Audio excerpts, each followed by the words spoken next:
Welcome to Sanchita's blog. আশা করি তোমরা সবাই ভালো আছো আর আমিও ভালো আছি। আজকে গুড আফটারনুন জানাই সবাইকে। আর এরকম ভর দুপুরবেলা থেকে ব্লগ শুরু করার পেছনে কারণ আছে। আজকে 5টা নাগাদ যাব হচ্ছে মুভি দেখতে।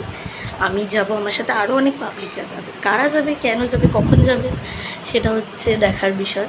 তো দেখতে থাকো ব্লগটা সবাই। সবে বাজে এখন 1:10, যেতে এখন অনেক দেরি। আমার এখন খাওয়া দাওয়ার চান টান ধোবরা দেখি, আশা করি সবাই বুঝতেই পারছো কোনোটাই হয়নি। তো ছোট্টখাটো কাজ এসে তারপরে রেডি সেডি হয়ে খেয়ে দিয়ে ভোজন করে তারপরে পাগল হয়ে গেছি। পাগল, অনেকদিন পরে ব্লগ বানাচ্ছি তো তাই জন্য পাগল হয়েছি। টি টি টি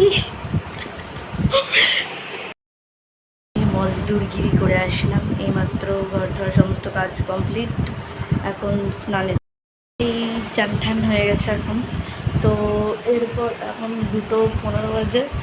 তো সরি এক চোখ দেখানোর জন্য। তো এখন ঠাকুর দেবো, দিয়ে তারপরে খাবো দাবো, দেন রেডি হবো। অলরেডি ধীরে ধীরে লেট হয়ে যাচ্ছে, শোয়ের টাইম চলে আসছে। এরপরে বেশি করে লেট করলে আরও প্রবলেম হয়ে যেতে পারে। বাট ভাই এখনও পরীক্ষা দিয়ে এসে পৌঁছায়নি।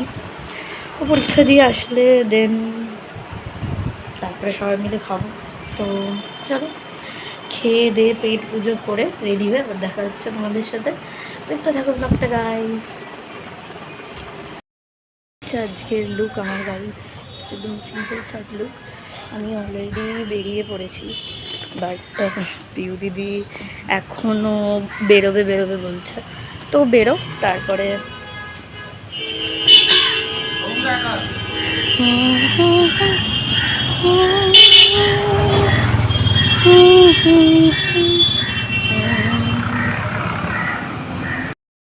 বাইরে স্টিল প্রচুর রোদ্রু। এখন ইওয়ান তো ছেড়ে দিল, ইওয়ান খুঁজতে হবে।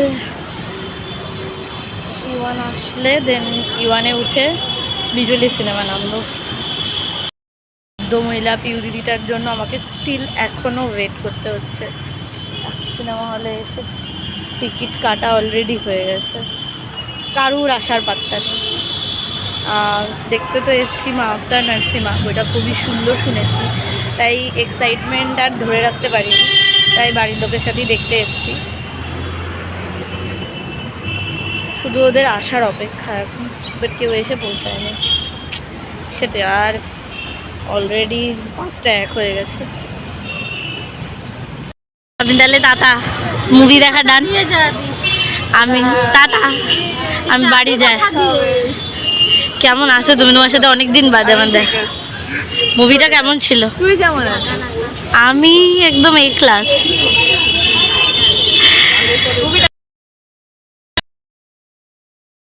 মুভি কেমন ছিল? আমি তো এটা নিয়ে দুবার দেখলাম। জানতাম না যে ও দুবার দেখে। আমি জানতাম। এই যে ছাড়িয়ে নিতে জানবে কি করে? চিটিংবাজি। আমি প্রথমবার দেখেছি বাড়ি বসে। আমিও ফার্স্ট টাইম অনেস্টলি। ভালো ছিল। আমি দেখিয়েছি, আমি বলেছি ওদেরকে, আমি বলেছি ওদেরকে, তাই ওরা দেখেছে গাইস। হ্যাঁ সেটা ঠিক, আমি জানতাম না অনেস্টলি।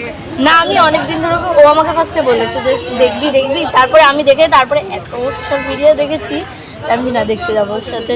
আর এই হলটাতেও আমার ফার্স্ট টাইম আসা। সেই হলো আমি দুবার এই হলটাতে আমার ফার্স্ট টাইম। আমি শুনলাম একটু কথা দিয়ে যাবো। এটা কত দেরি করে আসে। এই ক্ষমা চা আমার কাছে, ক্ষমা চা না, ক্ষমা চাই, ক্ষমা চা। 15 মিনিটই দেরি করে। 15 মিনিট, মুভি অর্ধেক শুরু হয়ে গেছে।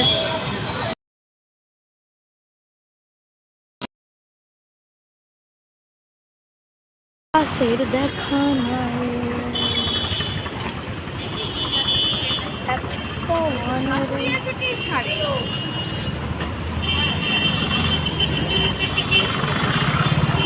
মনে হচ্ছে আমার বাস আসছে। ফর ওয়াচিং গাইজ, আশা করি তোমাদের সবার ব্লগটা ভালো লেগেছে। বাট আজকের ব্লগটা প্রত্যেকের ভালো লাগবে। ব্লগটা যদি সবাই পুরোটা দেখো, কারণ বইটা এতটাই সুন্দর। কেউ হাততালি দিয়েছে, কেউ হরে রাম করতে শুরু করে দিয়েছে হলের মধ্যে, কারণ বইটা সত্যি খুবই ভালো। ইন্ডিয়ান মাইথোলজির বিষয়ে জানা যাবে বইটা দেখে। যারা এখনও যে বাচ্চারা সেই বিষয়ে জিনিসটা আরও বেটারভাবে জ্ঞান নেই, আরও জানতে পারবে। লোকের মুখে শোনার থেকে জিনিসটা অ্যানিমেশনের থ্রুতে দেখাটা অনেক ভালো, আরও বেটার হবে, ভিজুয়ালি করতে পারবে। আর ব্লগটা ভালো লাগলে নিশ্চয়ই লাইক কমেন্ট করে জানিও। আর যারা চ্যানেলে নতুন আছো চ্যানেলটাকে সাবস্ক্রাইব করে দিও। টিং টিং।